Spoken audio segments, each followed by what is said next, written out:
જો તમે કોઈ જગ્યાએ નોકરી કરતા હોય, ધંધો કરતા હોય કે કોઈ પણ કામ કરતા હોય અને તમારો બોસ કે તમારો મેનેજર વારંવાર તમારી ખામીઓ કાઢતો હોય, તમને બોલતો હોય કે તમારી કદર ના કરતો હોય, તો મારી આ વાતને હંમેશા માટે યાદ રાખજો મિત્રો.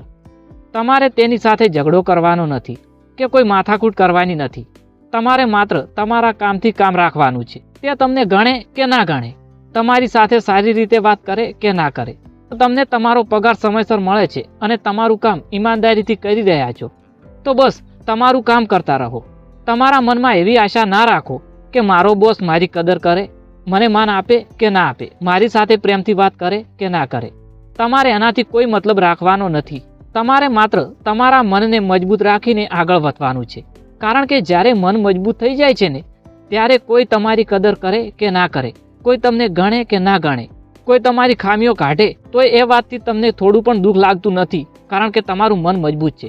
ભગવાને આપણને સૌથી મોટી શક્તિ આપ્યું છે આપણું મગજ, અને જ્યારે આપણે પોતાના મનને નિયંત્રણ રાખવાનું શીખી જઈએ છીએ, ત્યારે કોઈની વાત આપણને દુઃખ આપી શકતી નથી. આટલું યાદ રાખજો.